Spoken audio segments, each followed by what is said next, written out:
আসসালামু আলাইকুম, সবাই কেমন আছেন? আশা করি সবাই ভালো আছেন। চলে আসলাম নতুন একটা রেসিপি নিয়ে। আজকে বানাবো ভুনা খিচুড়ি প্যাকেট মশলা দিয়ে। সেজন্য এখানে আমি ভাতের চাল নিয়ে নিয়েছি 2 কাপ, এখানে নিয়েছি তেজপাতা একটা, এবং এখানে আমি রাঁধুনির খিচুড়ি মশলাটা ইউজ করছি। এখানে 3 ধরনের ডাল নিয়েছি, মসুরের ডাল 1/2 কাপ, মুগের ডাল 1/4 কাপ এবং খেসারির ডাল 1/4 কাপ। এখানে নিয়েছি পেঁয়াজ কুচি, নিয়েছি রসুন কয়েক কোয়া, এখানে নিয়েছি লবণ স্বাদ মতো, এখানে নিয়েছি বাটা মশলা, আদা বাটা এবং রসুন বাটা দুটোই 1 টেবিল চামচ করে আছে, এবং নিয়েছি গরম মশলা, দারুচিনি এবং এলাচ এবং কাঁচামরিচ ফ্লেভারের জন্য।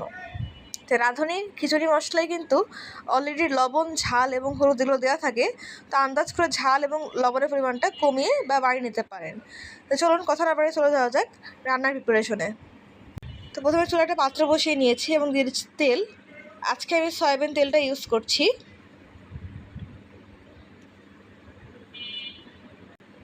এখন দিয়ে দিচ্ছি গরম মশলা, দারুচিনি এবং এলাচ। দারুচিনি 5 টুকরা, এলাচ 4টা।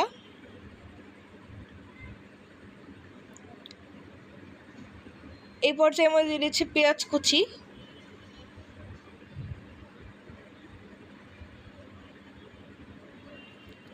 আমি এটাকে হালকা নরম করে ভেজে নিচ্ছি।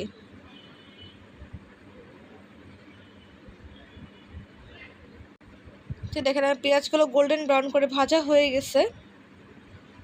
তো আমি এখানে চাল এবং ডালকে আগে থেকে ধুয়ে রেখেছিলাম, সেটাকে অ্যাড করে দিয়েছি পেঁয়াজের মধ্যে।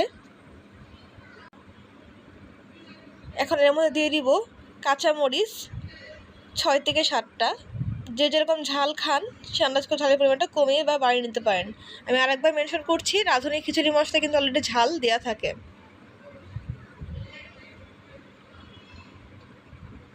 আমি চালটাকে একটু ভেজে নিচ্ছি, যেহেতু ভুনা খিচুড়ি।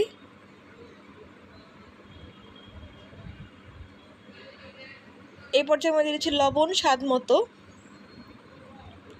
এখন দিয়ে দিচ্ছি রসুন কয়েক কোয়া,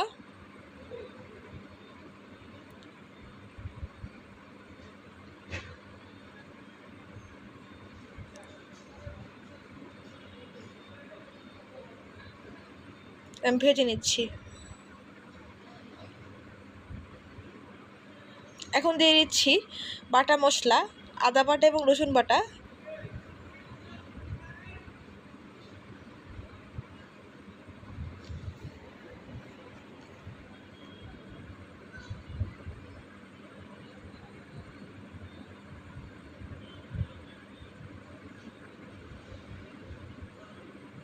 একটু ভালো করে টাইমে ধৈর্য নিয়ে ভেজে নেবেন।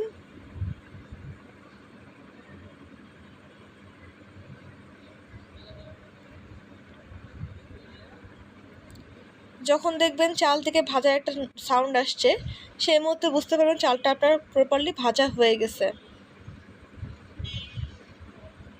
তো চেক করতে আসলাম 10 মিনিট পরে। তো আমি আন্তরিকভাবে দুঃখিত, আমার ভিডিওটা অফ হয়ে যাওয়ার কারণে আমি যে রাঁধুনি খিচুড়ি মশলা অ্যাড করেছি এবং পানি অ্যাড করেছি সেটা রেকর্ড করা হয়নি। তো আপনারা পরিমাণ পানি এবং রাঁধুনির যে খিচুড়ি মশলাটা সেটা অ্যাড করে দিবেন, দিয়ে পানি দিয়ে দিবেন। এখন এটাকে আবার ঢেকে দিচ্ছি। 10 মিনিট পর চেক করতে আসলাম, দেখেন খিচুড়িটা কত সুন্দর পারফেক্টভাবে ঝরঝরা হয়েছে। আমি একটু উল্টে পাল্টিয়ে দিচ্ছি।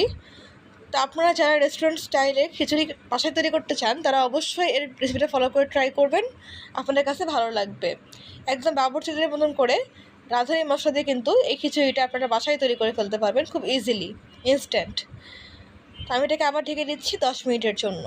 তো 10 মিনিট দমে রাখার পরে দেখেন আমি খিচুড়িটাকে নামিয়ে নিয়েছি, এবং দেখেন কতটা পারফেক্ট হয়েছে খিচুড়িটা, একদম ঝরঝরা, ফ্লেভারফুল, এবং এর সুঘ্রাণে আমার পুরো বাসা ভরে গেছে। আপনারা যারা ট্রাই করবেন তারা অবশ্যই কমেন্ট করে জানাবেন আপনার কাছে রেসিপিটা কেমন লেগেছে। তো আজকের মতো এই পর্যন্ত, পরবর্তীতে অন্য কোনো ভিডিও নিয়ে আপনাদের মাঝে আবার হাজির হয়ে যাব। চ্যানেলটা এখনও যারা সাবস্ক্রাইব করেনি, চ্যানেলটাকে প্লিজ সাবস্ক্রাইব করবেন, ভিডিওতে লাইক করবেন, কমেন্ট করবেন, শেয়ার করবেন। আজকের মতো এই পর্যন্তই। আল্লাহ হাফেজ।